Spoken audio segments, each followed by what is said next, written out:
আজ এই ভিডিওতে মহাশক্তির আধার সম্পর্কিত আলোচনা করতে চেষ্টা করব কোনো রকম অতিরঞ্জিত না করেই, যাতে আমরা মহাবিশ্বের এক অপার রহস্যজনক শক্তি সম্পর্কে কিছুটা হলেও ধারণা পাব, যেটা হতে পারে আমাদের মহাবিশ্ব সম্পর্কিত ভাবনাকে উজ্জীবিত করতে পারে।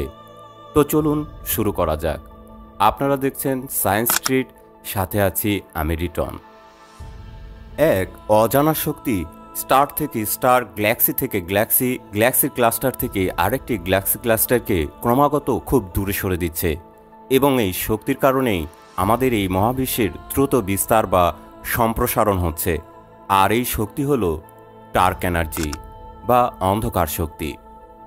ডার্ক ম্যাটার এবং ডার্ক এনার্জি এই দুটি রহস্যময় পদার্থ মহাবিশ্বের 95% বেশি গঠন করে, তবে আমরা এখনও এগুলি সম্পর্কে খুব কমই জানি।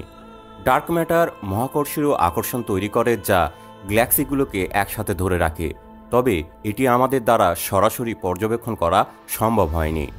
ডার্ক এনার্জি মহাবিশ্বের সম্প্রসারণকে ত্বরান্বিত করছে, তবে এর প্রকৃত এখনও অজানা।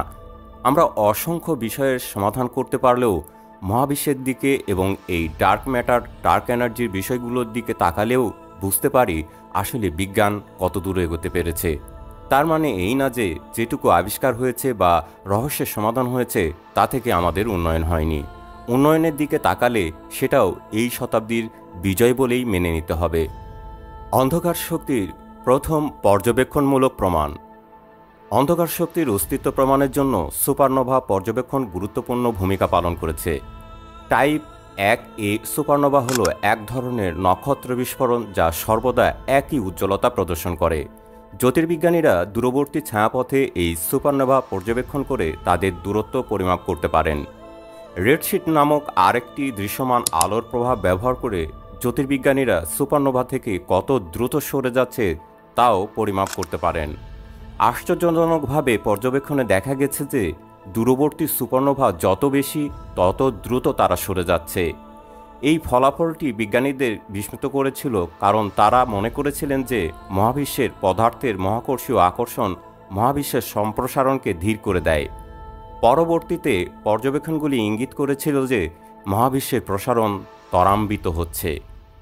ত্বরান্বিত মহাবিশ্বের সম্প্রসারণ ব্যাখ্যা করার জন্য বিজ্ঞানীরা ধারণা করেছিলেন যে মহাবিশ্বের একটি রহস্যময় উপাদান রয়েছে যা বিপরীত মহাকর্ষীয় প্রভাব ফেলছে।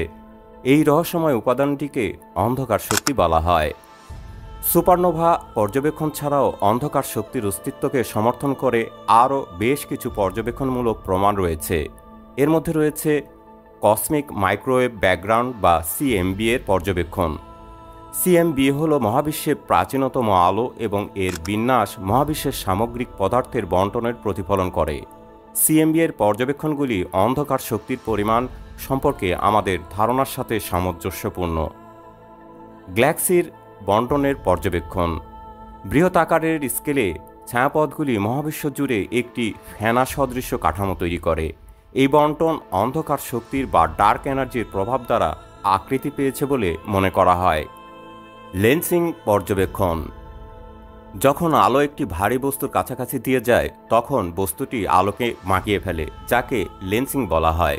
লেন্সিং পর্যবেক্ষণগুলি অন্ধকার শক্তির বণ্টন সম্পর্কে আমাদের ধারণার সাথে সামঞ্জস্যপূর্ণ। এই সমস্ত পর্যবেক্ষণমূলক প্রমাণ জ্যোতির্বিজ্ঞানীদের এই সিদ্ধান্তে নিয়ে এসেছে যে অন্ধকার শক্তি মহাবিশ্বের একটি বাস্তব এবং গুরুত্বপূর্ণ উপাদান। মহাবিশ্বের যতটুকু আমরা দেখি সেটা এই মহাবিশ্বের প্রকৃত উপাদানের মাত্র 5%।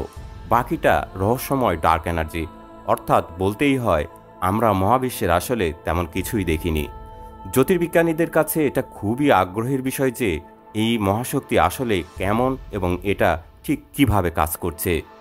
যেহেতু অন্ধকারকে পর্যবেক্ষণ করার সঠিক কোনো জ্ঞান এবং পদ্ধতির সাথে আমরা এখনও পরিচিত হতে পারিনি, সে কারণেই এই মহাবিশ্বের আসল রহস্য সেই অন্ধকারের এখন পর্যন্ত ডুবে আছে, যেটাকে মহাশক্তির আধার বলা যেতে পারে। এ নিয়ে বিস্তর গবেষণা আগামীতেও চলবে এবং জানার চেষ্টা করা হচ্ছে যে আসলেই এই ডার্ক ম্যাটার বা ডার্ক এনার্জি কি। এই মহাশক্তি সম্পর্কিত জ্ঞান আমাদেরকে আমাদের মহাবিশ্ব সম্পর্কে আরও পরিচিত হতে সাহায্য করবে। এই ছিল আজকের তথ্য। এরকম মহাকাশ ভিত্তিক এবং বিজ্ঞান ভিত্তিক আরও তথ্যমূলক ভিডিও দেখুন আমার চ্যানেলে। ভালো লাগলে সাবস্ক্রাইব করুন এই শিক্ষামূলক চ্যানেলটি। ধন্যবাদ এতক্ষণ সাথে থাকার জন্য।